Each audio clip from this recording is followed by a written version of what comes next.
At prom, my best friend, the boy I've loved since we were kids, walked toward me with a corsage, but before he could speak, my boyfriend grabbed my hand and said, "Let's go." My heart pounded as my best friend whispered, "Stay. Just this once. Choose me." The entire room watched as I realized I had to make a choice. I'm from a small town just outside Fort Collins, Colorado. If you've ever lived in a place like this, you know exactly how it is. Everyone's in your business. Everyone remembers your mistakes. And the people you grow up with? You either never leave them or you can never escape them. I had one real friend growing up, Aaron. Aaron lived 3 doors down. He was the kid who shared his snacks in elementary school, who gave me his hoodie when I forgot mine on a snowy day in 8th grade, who once rode his bike through a rainstorm just to bring me the notes I missed when I had the flu. You get the picture. He was good. Not perfect, but good in that quiet way. We were always close. Too close, maybe. Somewhere along the way, I fell in love with him. Not all at once, it was slow. It built up. Like when you start sleeping with a blanket in the summer because you get used to the weight.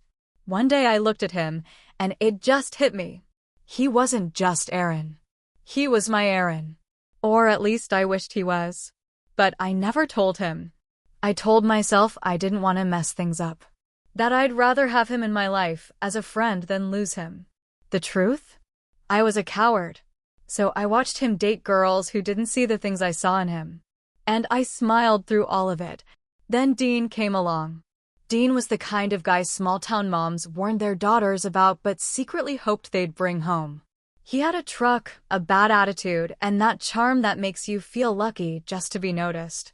He asked me out our junior year. I said yes because I needed a distraction. I told myself it didn't matter that I didn't feel butterflies. At least someone wanted me. At first, Dean was sweet. Over-the-top compliments, surprise notes in my locker, hand-holding in the halls. I ignored the red flags. The way he'd say things like, "Don't wear that, it's too tight," or "Why are you texting Aaron so much?" I thought that was just how high school relationships worked. By the time I realized I was in something toxic, it was too late. Dean had a temper. A bad one. I stopped wearing makeup because he said I looked fake. I stopped talking to Aaron as much because it wasn't worth the fight. And when I did talk to Aaron, I lied. A lot. The bruises didn't come until the fall of senior year. Not from punches, not yet. From grips too hard, arms yanked in anger, a hand slamming against the steering wheel that almost caught my face. Aaron saw them one day. He didn't say anything at first. Then, as we walked out of the school parking lot, he grabbed my arm not hard, just enough to make me stop. His voice was low. "Did he do this to you?" I lied without blinking. "No. I fell." He stared at me, his jaw working like he wanted to scream. But he didn't push. Prom was in April. Dean didn't want to go. Said it was stupid. But he knew I wanted to, so he said yes, but only if I promised not to make a big deal out of it. No fancy dress. No dancing with other guys. No Aaron. I said okay. I bought a green dress. Simple. Long. The one thing I picked for me. Dean hated it. Said it made me look sick. He wanted me to wear red.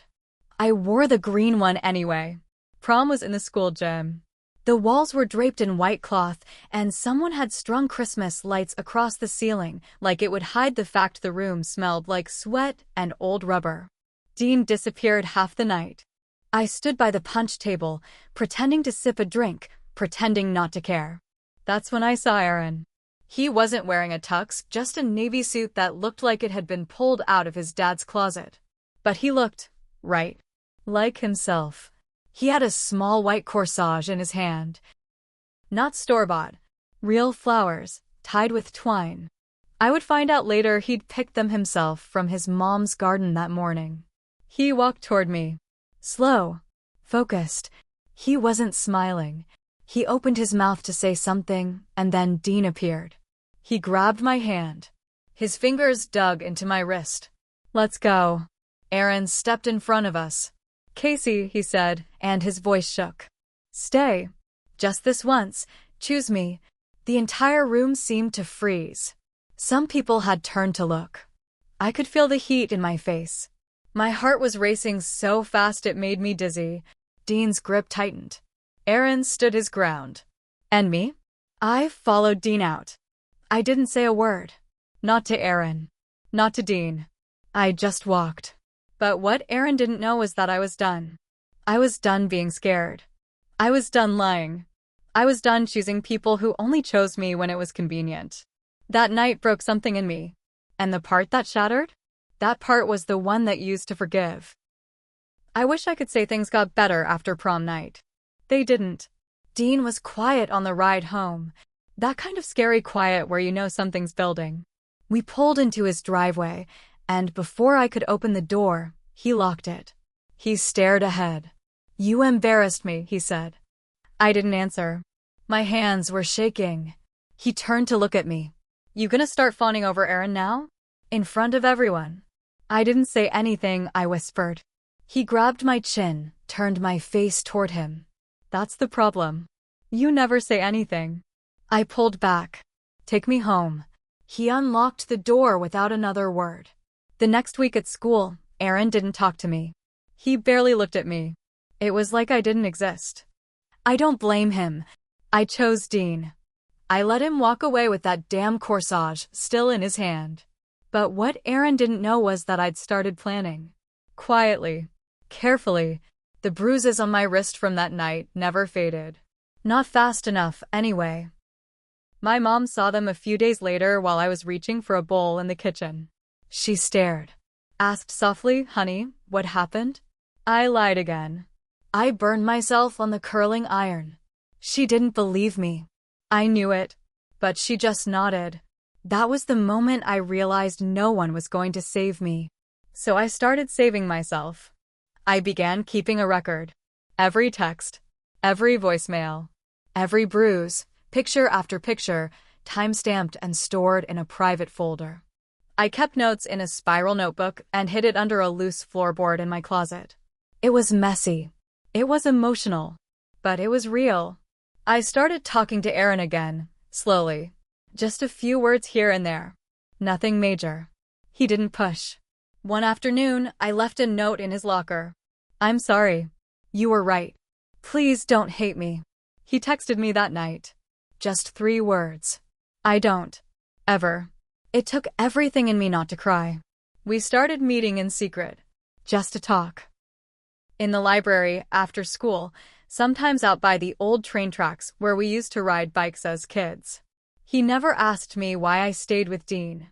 He just listened. One night, I handed him the notebook. He flipped through the pages in silence. When he looked up, his face was pale. His jaw was locked. "Casey," he said quietly, "this is enough to get him arrested." I nodded. "I'm not ready yet." "Why?" "Because I want more than a restraining order." He didn't ask what I meant. Aaron was smart. He understood. The plan wasn't revenge, not at first. It was escape. I just wanted out. But every time Dean grabbed me too hard, every time he said something cruel and then laughed like it was a joke, that plan grew teeth. Graduation was coming. Dean had a scholarship to some college in Texas. I was supposed to follow him. That's what he kept saying. "You'll move with me." "I already told the landlord you'd be coming." I smiled and nodded. What he didn't know was I had my own plan. My own apartment already picked out. My own future, one that didn't include him. Aaron helped me find it. He helped me with everything. Then something happened I didn't see coming. Dean cheated. He didn't even try to hide it. A girl from another school. Someone I barely knew. I found out when she tagged him in a picture on Instagram, his arm around her waist. That same smirk he always gave me when he lied. I didn't confront him. I waited.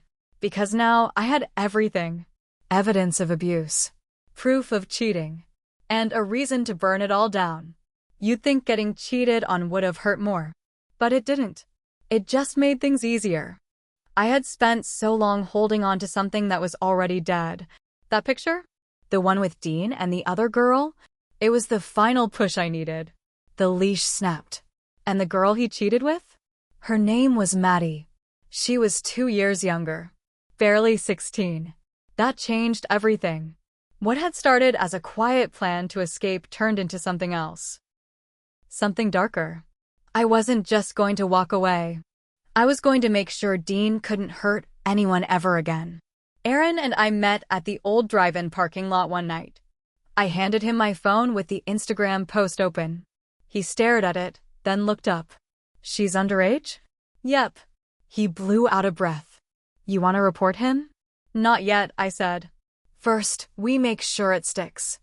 I reached out to Maddie through a fake account. I played it like I was just another girl he'd messed with. I told her I had questions. She was cautious, but curious. After a few days of back and forth, she agreed to meet at the park near the middle school, public, open. I brought Aaron with me and told her the truth.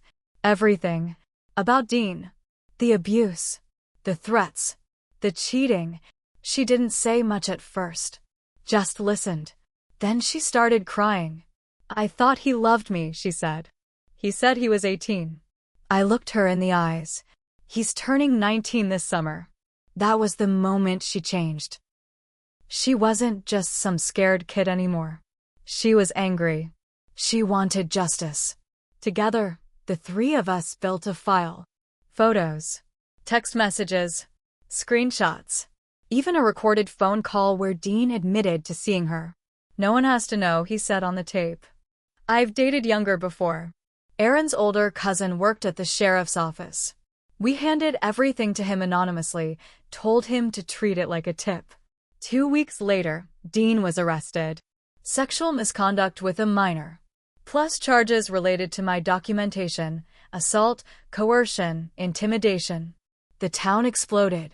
Everyone had an opinion. Some defended him. He was just a kid. Others finally admitted they'd seen signs. The school tried to stay out of it, but people talked. Maddie's parents threatened to sue. Dean's football scholarship? Gone. Just like that. But here's the part no one knew. I wasn't finished. Because there was still one thing left to do. After Dean's arrest, things got quiet. Too quiet. People avoided me in the halls. Teachers looked at me like I was a bomb they didn't want to set off. Some kids whispered when I walked by. Others unfollowed me on social media.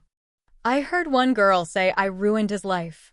Like his life was the only one that mattered. But the worst part? Aaron pulled away too.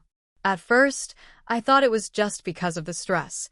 He stopped texting as much. Skipped lunch with me. Said he was busy when I tried to hang out. I finally cornered him in the parking lot after school. What's going on? I asked. He wouldn't look at me. Nothing. Just tired. That's a lie. I know you. He sighed. I don't know who you are anymore, Casey. That stung. What's that supposed to mean? He looked right at me then. You didn't just want justice. You wanted revenge. I laughed, bitter. So what? After everything he did? After everything I went through? I'm not saying he didn't deserve it. I'm saying, you scared me. I couldn't speak. I just stood there, feeling cold all over. I helped you because I care about you, he said. I always have. But I can't be around someone who's only out to destroy, even if the person deserves it. He walked away after that. And I stood there, feeling like I'd just lost something even more important than I had the night of prom. I thought getting justice would fix everything. I thought burning Dean's life to the ground would heal me. But I didn't feel better. I just felt empty. Dean pled guilty to lesser charges, got probation, and had to register as an offender. He lost his scholarship, his spot on the team, his fake reputation as the golden boy.